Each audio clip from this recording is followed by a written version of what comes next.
Welcome. Today, we delve into Psalms 109, a prayer of a person falsely accused, a person surrounded by wicked people, and/or a person who is hated for no reason. Please look for a quiet place. Believe that what your heart wants to happen will happen. Read Psalms 109 for 7 days for better results. Have you ever pondered on the depth of the words, "May his days be few, may another take his place of leadership"? These profound words are drawn from the Psalm 109, a prayer of David, which is our focus today. Psalm 109 is one of the imprecatory psalms. The term imprecatory refers to invoking judgment, calamity, or curses upon one's enemies, or those perceived as the enemies of God.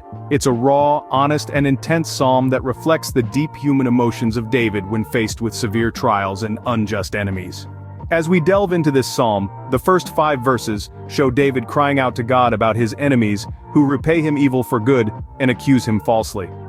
David felt alone and betrayed, a sentiment that resonates with many of us when we face adversity. In verse 6 to 15, David pleads with God to hold his enemies accountable. He doesn't just want God to silence them, he wants them to experience the gravity of their actions. This might seem harsh, but remember, David is expressing raw human emotions. He's showing us that it's okay to be honest with God about our feelings. From verse 16 to 20, David continues his plea, detailing the wrongs of his enemies. He speaks about their lack of kindness and mercy, their delight in cursing, and their aversion to blessing. Here we see a man expressing his deepest frustrations, not just about his personal battles, but about the lack of love and compassion in the world. In verse 21 to 29, David appeals to God's mercy and justice.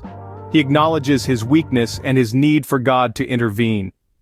Despite the anger and frustration in the previous verses, David does not lose sight of who God is, a God of justice and mercy.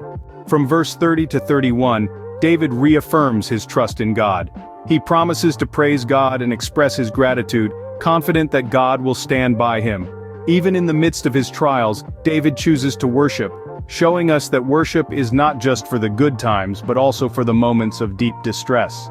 So, what does Psalm 109 teach us? It's a raw and honest portrayal of human emotions.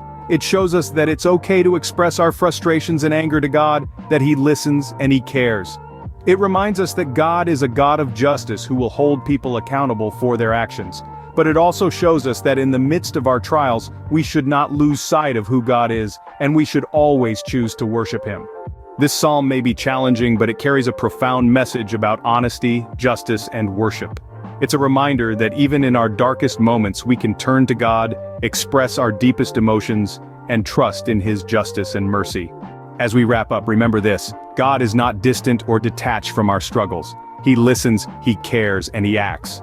So don't hold back from expressing your deepest emotions to Him. Be open, be honest, and always choose to worship, knowing that our God is a God of justice and mercy. And with that, we've come to the end of our exploration of Psalm 109. Thanks for joining this journey of understanding and reflection. Until next time, keep pondering on the Word and let it guide your path.